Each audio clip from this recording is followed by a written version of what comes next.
Fantastic. Okay, hello everybody. For those of you who don't know me, my name is Charmian.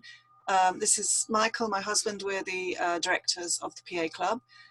This is a fantastic turnout today, and it's obviously a topic, returning to a safe workplace, that resonates with you all.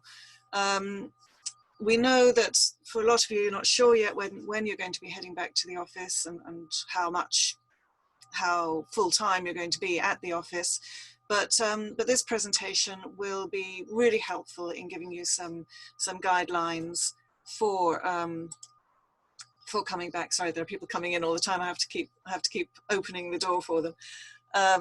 Some guidelines about returning to a safe workspace. It's a very, very good, very clear, and very helpful presentation, and Greg will answer questions at the end. So if questions occur to you during the course of the presentation, please just put them into the chat and I will forward them to Greg. Let me just reveal Greg to you, who's hiding in the background, and there he is. And I think over to you, Greg.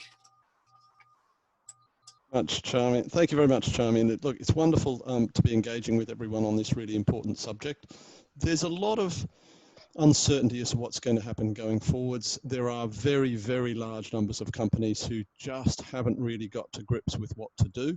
And whilst the furlough remains, most companies are just electing to take a softly approach, which is let's keep everyone safe, stay at home, work as home as much as we can.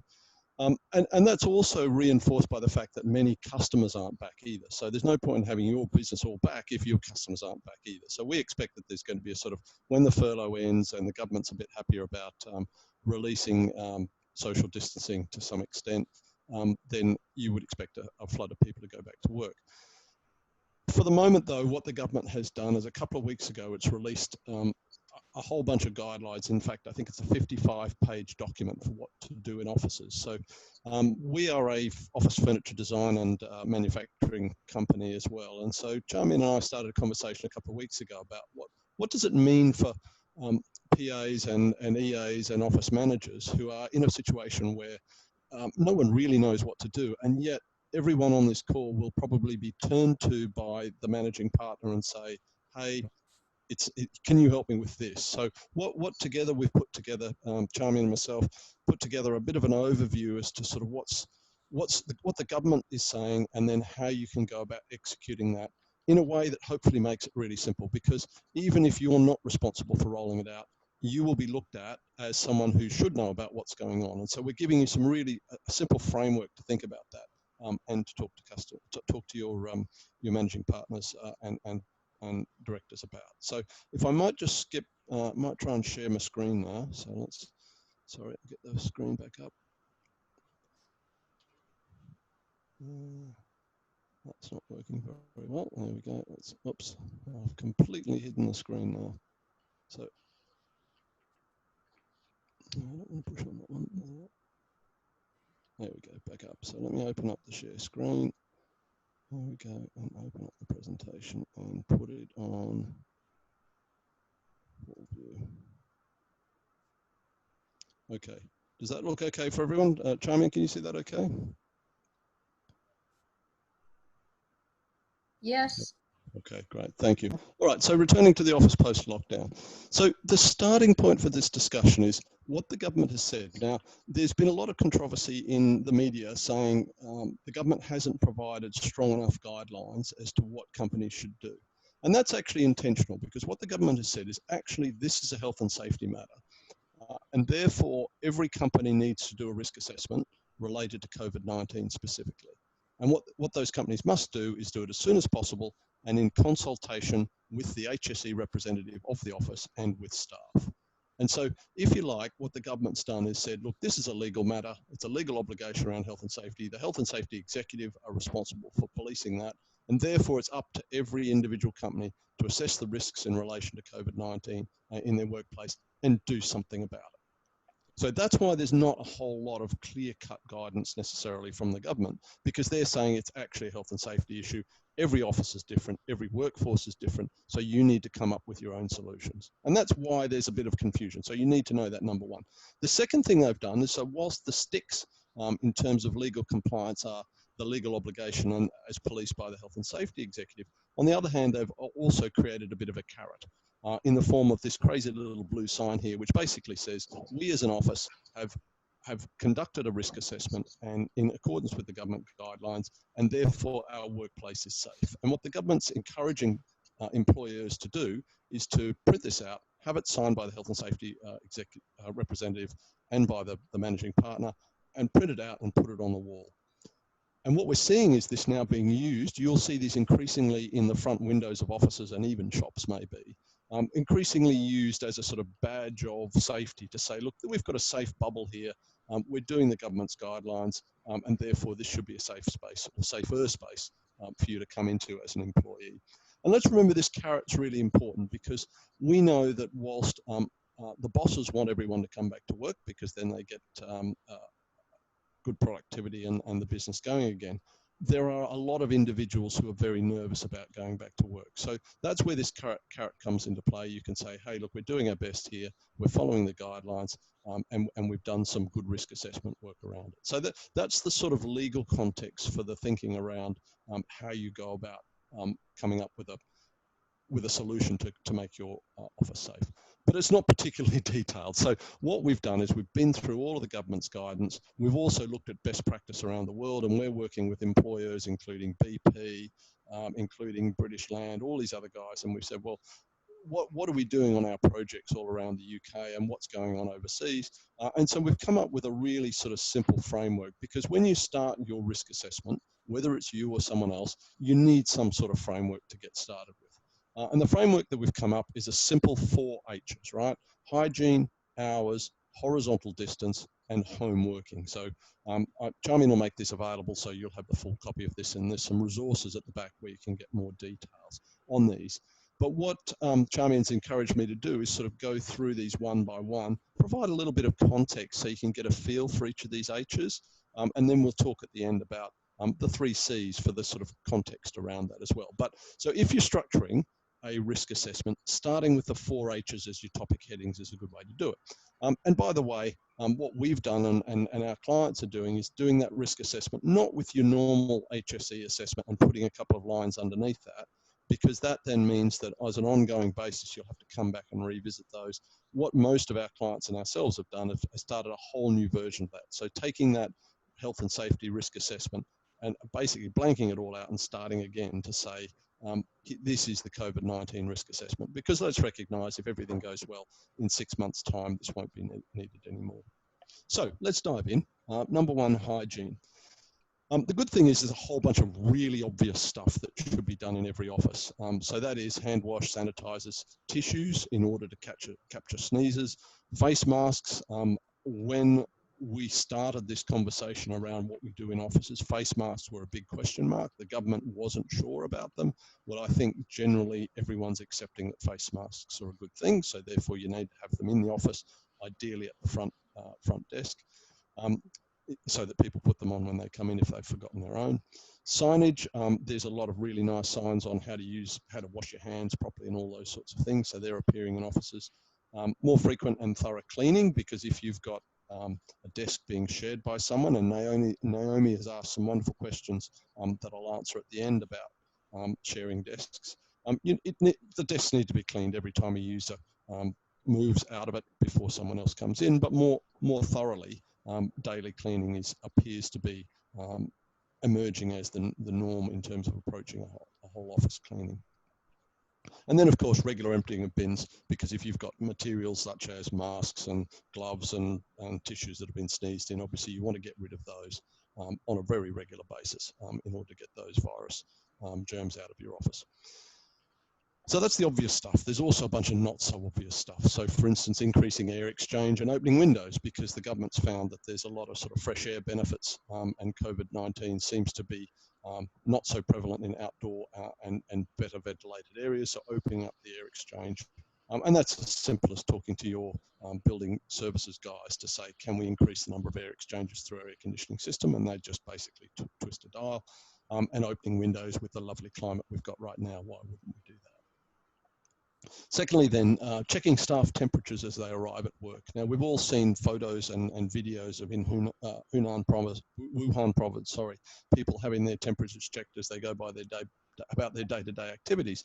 Well, actually, what we're finding is many employers are buying infrared thermometers pointing at people's foreheads as they come in. And that's a pretty easy and sensible approach, because if you record people's temperatures and they're above a reasonable limit, then sending them home at the door is so much better than waiting till they get into the office, start to sneeze a bit, start to feel a bit unwell, and then they go home having contaminated your safe bubble that you've created in your office. And recording those also helps to track what's going on, right? So if you know that Daryl came in and at the reception desk had a high temperature, goes home again, then you can think, okay, where did Daryl sit yesterday? Who was around them? And you can track what's going on in your staff a little bit better. And then finally, the other part of that staff temperature checking is having some really clear protocols for someone who might have a high temperature. What you don't want to do is have someone come in and you go, okay, well, I don't know what to do. Why don't you come in and sit down over there and I'll figure out what to do? What you need is your managing partners and managing directors to have said, right, it's really clear, this is the policy. If someone has a temperature above X, they go straight away home, or if someone's feeling unwell in the office, straight away they go home and then they self-isolate. And this is what we expect the behavior to be in those circumstances. And what that does is it means that whoever's administering the temperature tests, then they're not in this really awkward situation of having to tell someone very senior to go home when the senior person says, well, I'm not going to do that because you're very junior, I'm very senior, I'm going to keep working. But actually having those protocols signed off at the highest level in order to make sure that the right thing happens there just makes everyone's life a lot easier. You say, hey, if you happen to be the unfortunate one doing the testing, you can say, well, look, here's the process. This has all been signed off. I'm sorry, can't let you in the office. Please go home. We look forward to you working from home. That sort of stuff. So that's sort of broadly a bit of an overview of some of the hygiene stuff that needs to be covered off in your risk assessment. And obviously you can start planning for most of that very simply. It's not very difficult. It's pretty obvious. And there's been a lot of talk in the media about it. So number two, the second H, after hygiene come hours.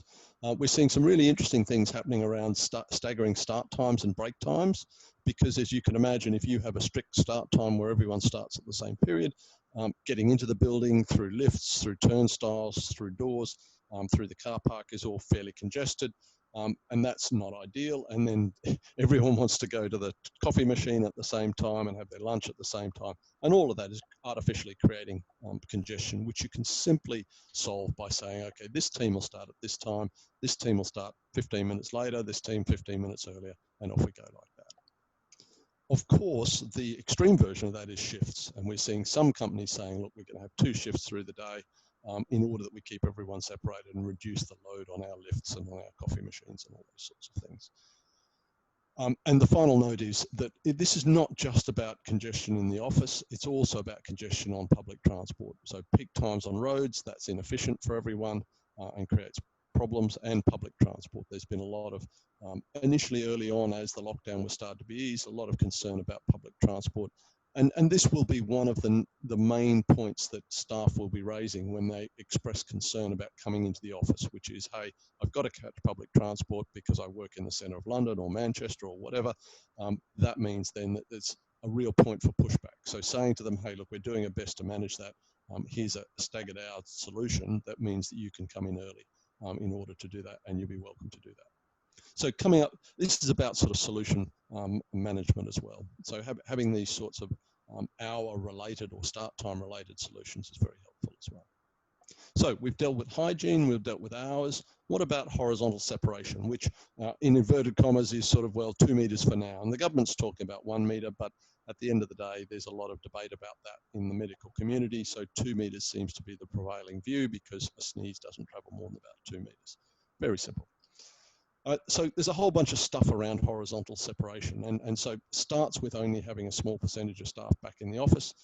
Best practice seems to now be somewhere around 40 to 50% with the right setup in the office with line markings and whatnot. People are saying, well, look, pretty much every second desk can be used, and if it's a bank of 6, 2 at the ends on one side and 1 in the middle on the other side, that can work with a 2 meter separation. But it means that really you're using every second desk. Some employers have the luxury of freestanding desks, so they're able to turn those to face walls and put desks into meeting rooms, because right now no one will be inviting visitors into the office. That would be crazy. So actually using those meeting rooms as small offices means that you can isolate people a little bit better there. And then simple stuff like, well, how do people eat? Well, spacing out tables in canteens and kitchens and removing chairs in between is really smart. Because that means you're encouraging separation. Similarly, staff eating at desks. So for decades, people have said, don't eat at your desk. Well, now maybe it's a good time to eat at your desk, right? So rebel against the system and encourage people to eat at their desks, because that means they're keeping away from everyone else.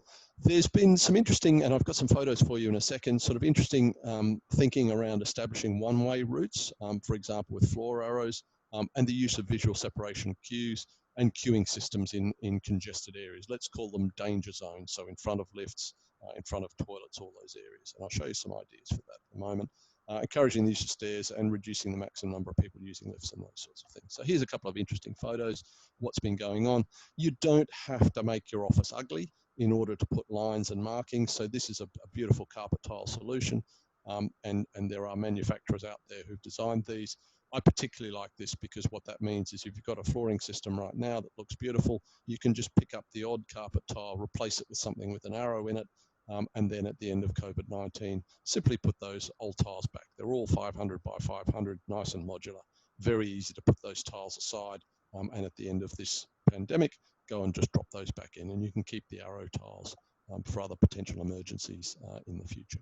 So a really elegant solution. Here's another example using sort of diagonally cut carpet tiles to create arrows on floors and other zones. So you can see around the table and chairs there how there's a zone there. And obviously establishing a language around that to say, okay, dark areas means we need to, it's where people congregate. I would add that they should probably remove every second chair in that layout there, but just reminding people that this is where they congregate and think about how they use that space a bit more sensibly to keep the 2 metre social distancing there. And then finally, for those danger zones that I talked about, sort of what do you do in a lift area? Well, there's some interesting patterns that you can put on the floor. It's all about visual cues, really. And I had to laugh. I'm a bit of a cyclist myself, and going around Regent's Park, there's actually a series of lines where bikes stop in order to queue bikes at the traffic lights in Regent's Park. So actually, people are now responding to those sorts of cues and changing their behaviour accordingly, which is good to see. So these sorts of things really do work, and they remind people of what's going on. There's some horrendous, if you want a really good laugh, I'll show you a link at the end. If you want to see how to make a lift look ugly, there's all sorts of government guidelines for how to subdivide lifts with stripy tape on the floor. And putting footprints so people face into the walls is hilarious, but on the other hand, incredibly sensible. Okay, so there's some examples of what do we talk with? Hygiene, hours, horizontal separation, and now we're on to home working. So there's some interesting statistics came out. There was a survey called the Global Work from Home Experience Survey by Ionometrics of 3,000 people, which is quite a decent sample size over the last month or so. And what they found is that 77% of workers say they want to continue to work from home at least weekly when the pandemic's over, and 60% of workers would be prepared to give up an assigned desk, i.e. work in a hot desking sort of arrangement in order to do that. So the logical conclusion here is the world's changing, right? And one way to look at that is that we had the technology to work from home, but there was various trust issues with that. Staff were worried that if they didn't go into work, they'd be seen to be slacking off. Bosses were worried that if people worked from home, they wouldn't get any work done and they'd goof off and play Nintendo all day. Well, actually, the world has proven that remote working works, and that Zoom and Teams and all those wonderful tools are actually making work very productive at home. So actually, there is a shift happening, and people are saying, you know, I used to commute 2 hours every day into central London or central Birmingham. That just doesn't seem like a good use of my time anymore. I'm loving time with the family. I'm able to cook. I'm able to help kids with their homework. I just don't want to do that anymore. Is there a way that I can work from home? Let's explore that with the next part, the future of the company. And that's right from bosses right down to everyone in the organization. So there will be a really interesting conversation coming up about what the future of the office looks like. It's probably going to have fewer desks, a bit more sharing. But on the other hand, that extra space is probably going to be used for more lounges and breakout spaces and collaborative working spaces with fewer walls, because that just traps people into a room. I think people are now appreciating sort of fresh air and open spaces a whole lot more. So why not bring those into offices? And we're entering a whole design conversation here. Apologies for that. I can't help myself. That's what we do. But if that's of interest to you, love to continue that conversation. So what do you do about home working? Well, topic number 4, well, first of all, let's recognize it's the best way to shield staff. If someone is actually in a vulnerable situation, having them work from home is the easiest solution. And that means that you've actually got more room in the office because you've got fewer staff in there. Let's also recognize that working from home is a really important ergonomic experience. If people are going to work long hours, they have to have, as an absolute minimum, an ergonomically adjustable chair, just as you would in an office, and a screen height just below eye level. Otherwise, you're leading to, as we all know, some of us have sat for decades at home on kitchen chairs and got a sore back. It just starts to hurt, and without the right elbow support, the right height, you start to get a sore neck, leading to all sorts of problems, including the fact that, frankly, after 6 or 7 hours sitting there, you just go, I'm feeling too sore from this, I'm going to have to stop working. And that's a productivity dive for the company. And also, if you want to get ahead in your career and if you enjoy your work, that's actually taking you away from what you enjoy. And so what we're finding is that many companies are paying for staff to have home office furniture because, first of all, it's an HSE obligation. If you read the rules, which I'm sure some of you will have, the health and safety executive says if someone's working at home on a long-term basis, then they have to have appropriate HSE assessment and furniture for that.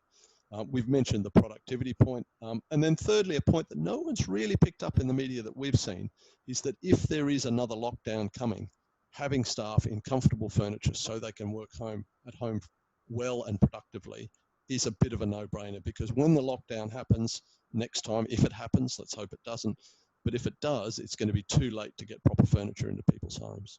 So actually taking the time to do that right now, in a world where more people will be working from home, that seems like a pretty good investment.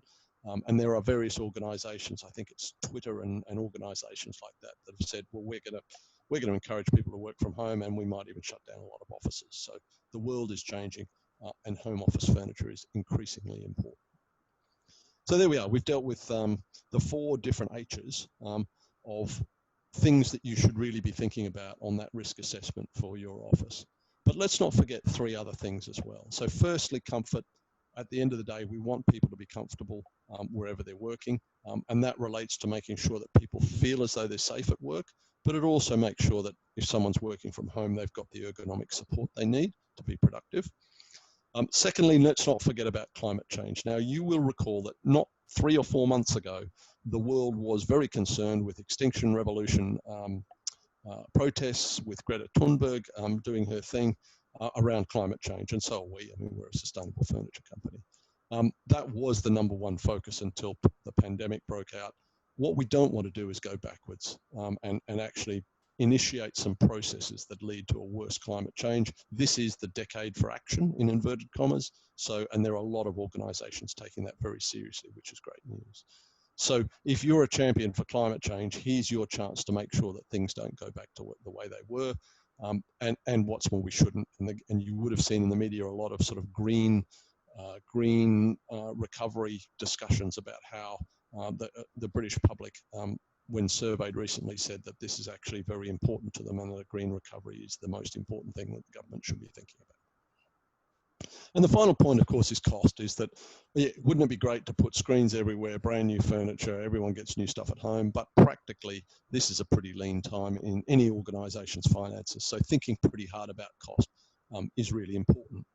So what I've done now at Charmian's suggestion was come up with a solution around that, and it happens to be what we focus our business on, which is how do you get comfortable furniture that doesn't hurt the climate, that actually reduces cost as well. And so a little bit of a sort of advert for a new world of furniture that's occurring. And the reason furniture is important, by the way. Hello? Sorry, just heard someone there. No, okay.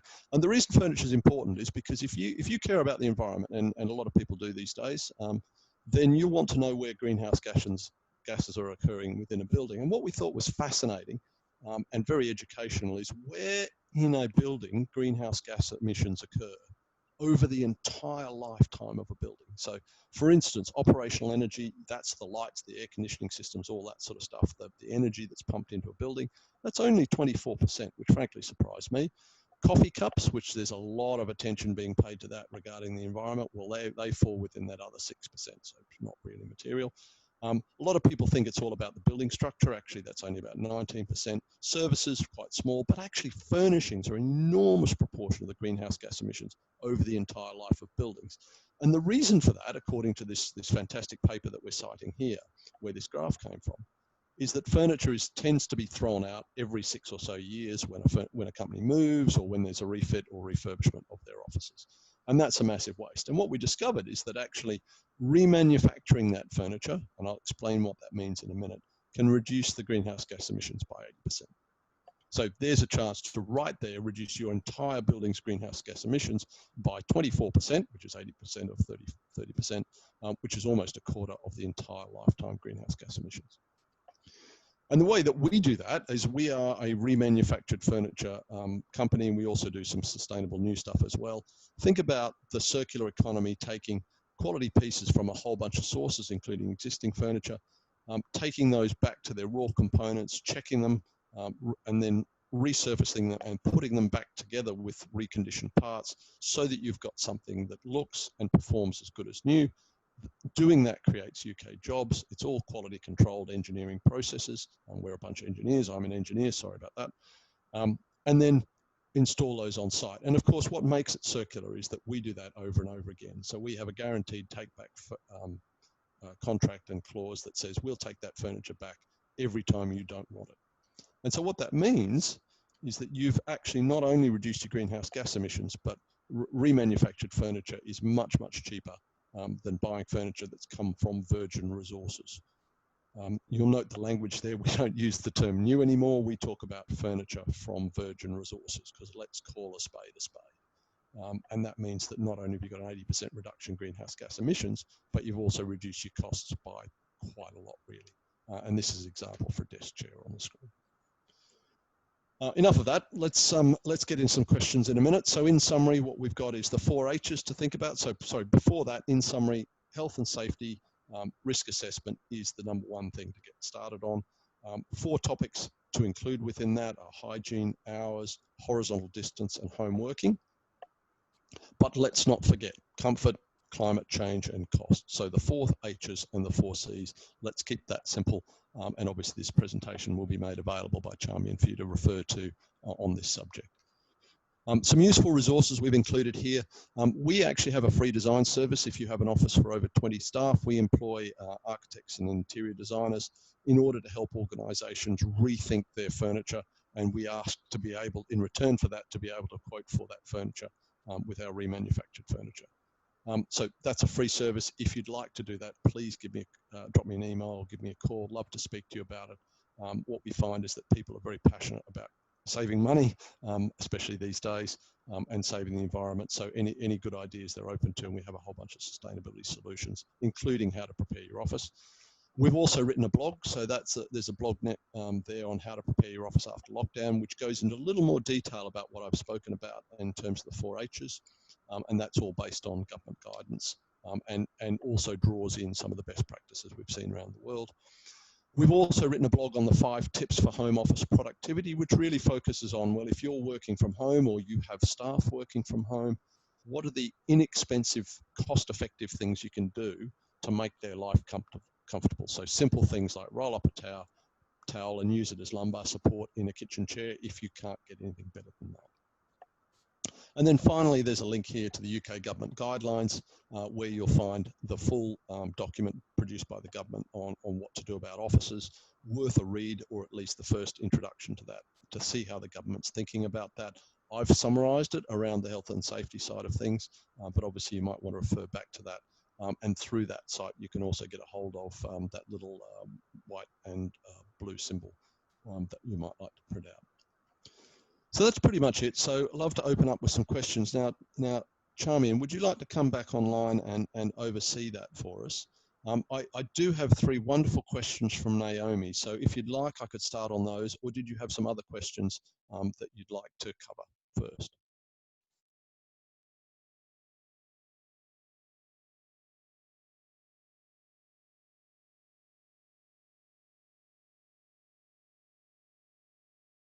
Sorry, I'm not hearing you, Charmian. Have you got your mute on?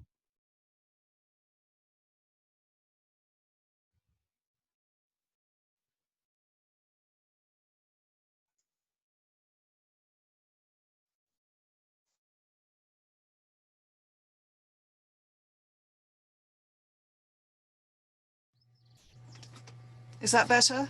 That's, yeah, hearing you now. Okay, great. I don't know why it does that. Okay, so why don't you start with those questions that Naomi sent in advance, and then I've got a couple more here. Okay, thank you. If you could moderate that, that'd be great. So Naomi's first question was, what about accessibility? And she told the tale in her email about how their offices or their office building has had the whole lift system shut down and no one's allowed to use the lift. And her question was a very sensible one. What if someone has a disability and genuinely can't get up 2 floors to her offices? The response to that is it's very, very unusual for building managers to be that belligerent, especially when they may know that there are disabled users in the building. So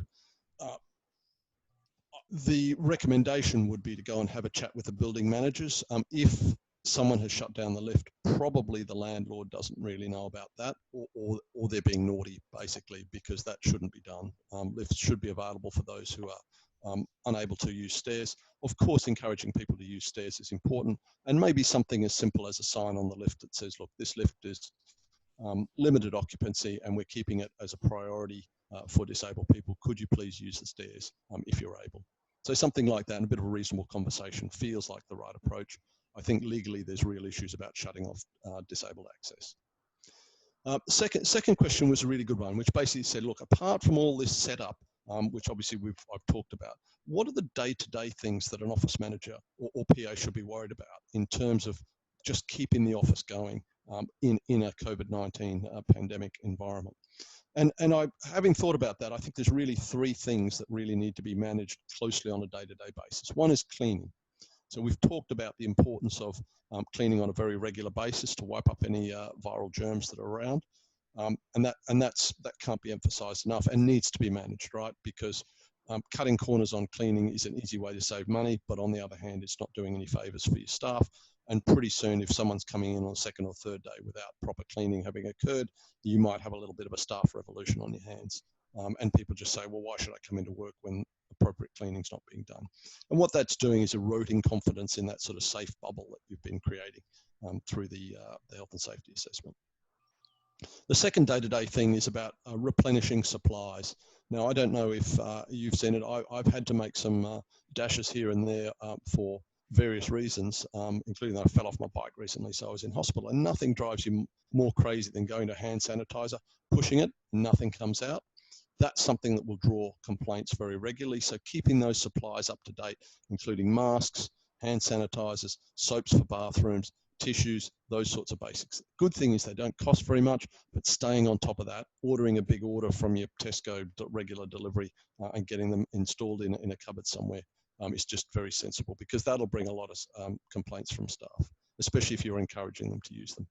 And the third one, which is really important on a day-to-day basis, is just reinforcing good behaviour and encouraging people to do the right thing. So if you've got someone who's particularly visible at using a hand sanitizer, actually publicly thanking them for doing that, or if you've got other behaviours that are good, of course you want to reward those to encourage good staff behaviour, but also picking up on bad behaviour. And given the influence of this group on the senior directors within organisations, impressing on them the importance of leading by example and publicly sanitizing their hands when they come in, being happy to have their temperature taken. I mean, for instance, if you work in a law office, many law partners are famous for their temper and egos. So they might say, oh, I don't need to do that. Well, actually, that's setting a really bad example for staff. So ensuring that those senior leaders in the firm recognise that they are the peer leaders in this and that they have to do something about this. And frankly, as directors, they have a legal responsibility for health and safety. So there's actually in their own interests anyway. Otherwise, there's all sorts of issues if people die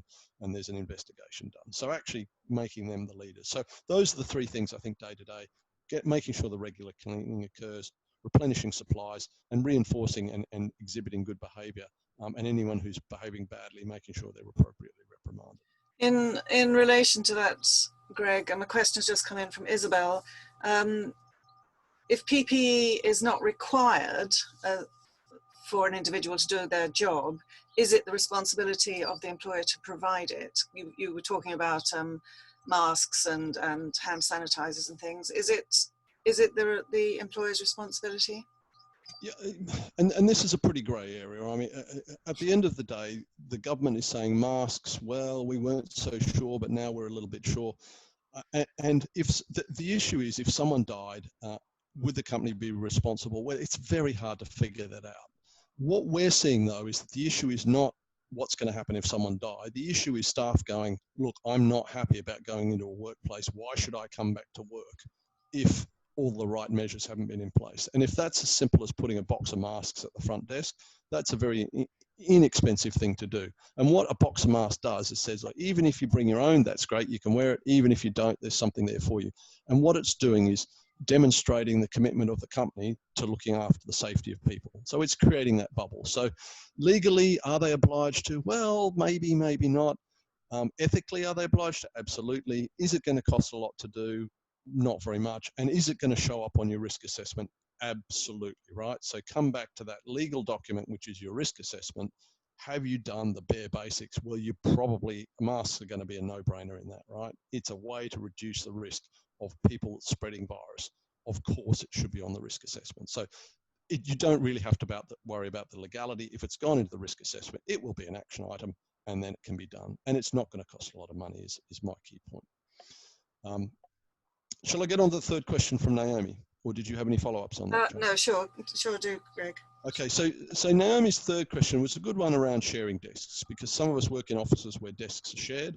There might be two people shifting or part-time working or job sharing. First of all, on sharing desks, the government has a really strong position on that in that document that I referred to that says desk sharing should not be encouraged because especially if there's equipment on that desk, a sneeze can put the virus everywhere. And remember, the virus is not airborne other than on water particles that come out of your mouth when you breathe, sneeze, cough, talk. So actually having a lot of equipment, including keyboards, which are notoriously difficult to clean, on someone's desk, and then someone else comes in for the next shift or to job share and sees all this equipment that's difficult to clean, they're not going to be happy about that. And frankly, they're going to be exposed to some germs there. So actually making sure that things, so that I suppose I have two tips for that. Three tips actually. One, don't do it if you don't have to, right? But obviously that's a luxury thing to have. Secondly, push for a clean desk policy. Now, I know most of the people on this call have probably been fighting for years to get clean desks and tidy offices. I know I certainly do in our office. This is your chance to say absolutely has to be clean desk. Put it into the health and safety assessment that you do. That way you'll get a nice clean desk policy that you can enforce. Of course, the less clutter, the less place there are for germs, and the easier it is to clean a desk. The second thing then or third thing after that is make sure that you disinfect between users. So if you've got one person, if you've got a cleaner coming in every day, make sure they wipe down all the equipment on all of the desktops, regardless of whether there's desk sharing. But if there is desk sharing, you probably need to increase that frequency to after every shift or every user, and provide sanitizing wipes so that the new person coming in, if they're skeptical about the quality of that, can do their own desanitization in their workplace. Again, not expensive, keeps everyone mentally happy that they're in a safe environment in your office.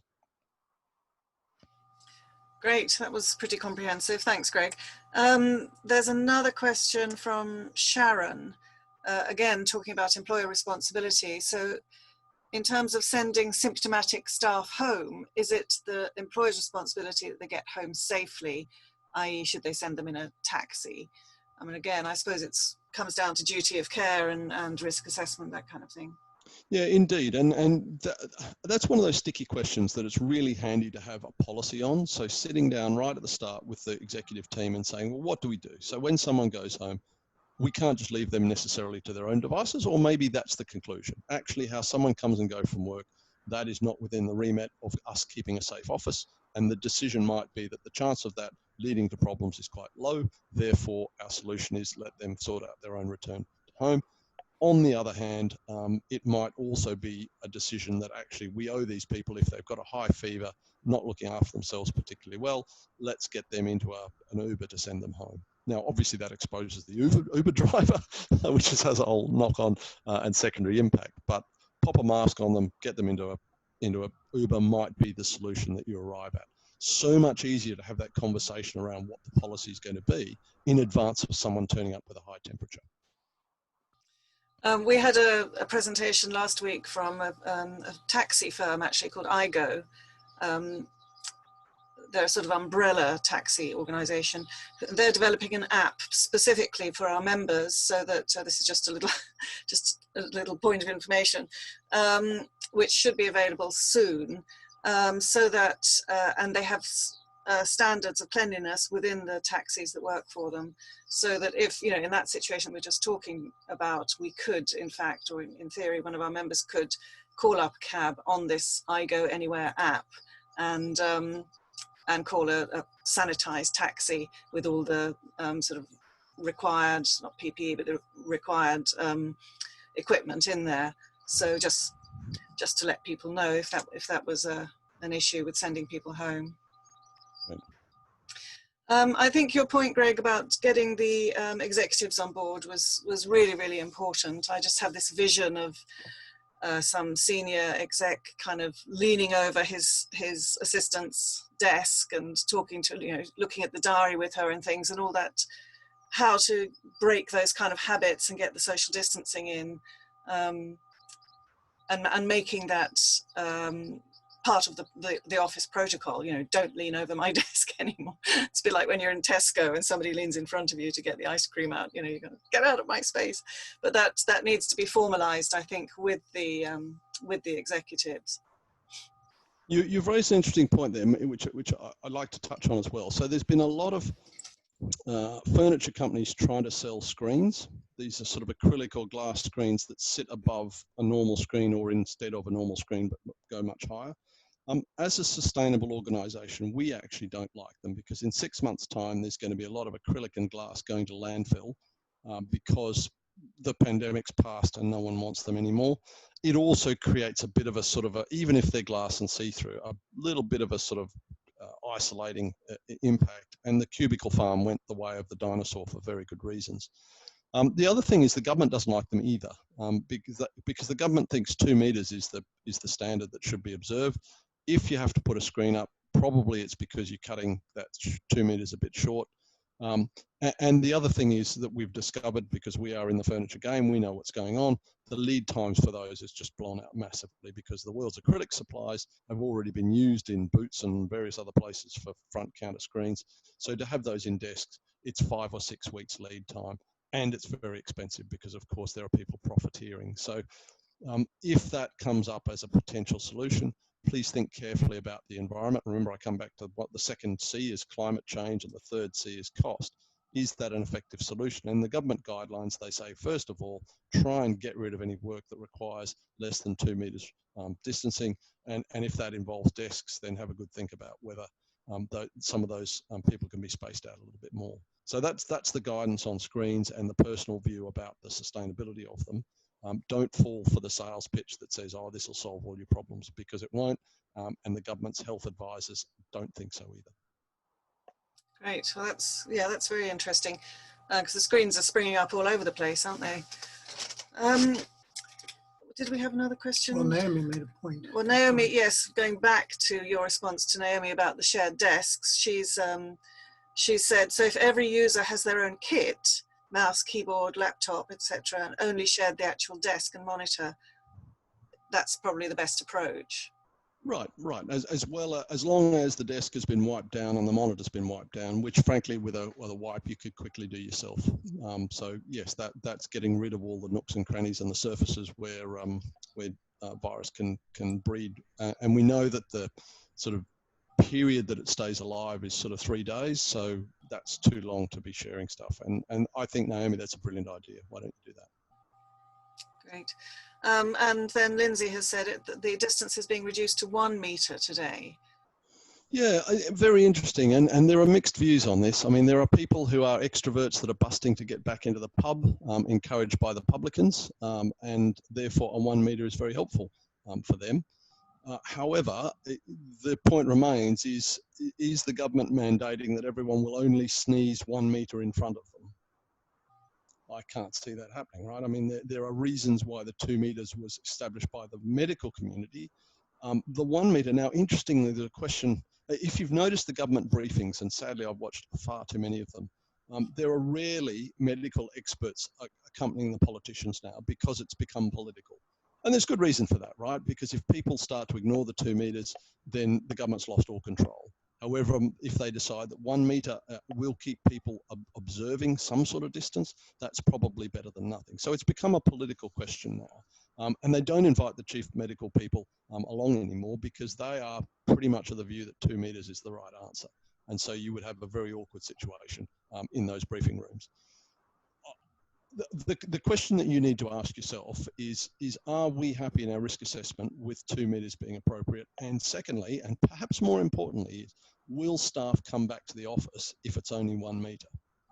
Because remember, this is not just about the government's perception of risk or the medical community perception of risk, it's about staff perception of risk. And if someone's saying, well, look, I've been on furlough for the last 3 months, frankly, I'm quite enjoying it. I can get a little bit of work done if the furlough's turned off, happy to work from home, really don't want to come into the office, and why should I? Well, then actually we see, as what we've observed from both opening our own office again and our clients, is that actually getting people back into the office who are essentially are essential components of that office that must be there to get the job done, attracting them back into the office is surprisingly difficult. So there's a question that you need to ask with your executive, which is, if we go down to 1 metre, will staff still be happy to come back into the office? Because remember, you're trying to create a safe bubble to entice them back to work, and some of them might not be happy with it. Yeah, I think that point about confidence and being comfortable is sort of key to it all, really, isn't it? Because we've seen, we know that this isn't going to go away for a long time. I don't want to get too gloomy, but we've seen spikes in countries that had more or less got rid of it, and it's inevitable, I think, that there will be further spikes in this country. So I think employees have to be really, really confident that the companies are doing absolutely everything they can before they should go back, actually. Right. Eddie's. Yeah. Is Greg frozen? No, I'm not frozen. I'm still here. Yeah. Shall I answer Addie's question? So Addie's got a good question here, which says, she has to catch 2 trains to get to work, taking 3 hours on public transport. Poor thing. Addie, with heart feels for you. That's pretty awful. But you must have been enjoying the last couple of weeks, months.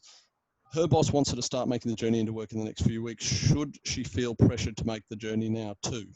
Really good question. There's a couple of different aspects to this. So first of all, if you are a vulnerable person, and you would know that because the NHS would have sent you a letter saying you should be shielding, then there is a set of rules that's different from the rest of us. And those rules are, until the government lets you know that it's safe to go back to work, and there's talk about that happening in a couple of months' time, before that period, you are able to stay at home on statutory sick pay, and the government's happy to pay that. However, if the office is operating and you're not on statutory sick pay because you're not shielding, then there is almost an obligation to go back to work, because then the way the employers see it is that the government pays the furlough if there is no work to do. If there is work to do, then as restrictions are lifted and people are allowed to return back to the office, the government doesn't want to pay a furlough if that person has work to do and is able to get back to the office. So it's a very tricky situation in that your employer could turn around and say, well, actually, you can't be on furlough. If you're not shielding, you can't be on statutory sick pay, which, by the way, is only about £95 a week. Therefore, you're sort of obliged to go back to work.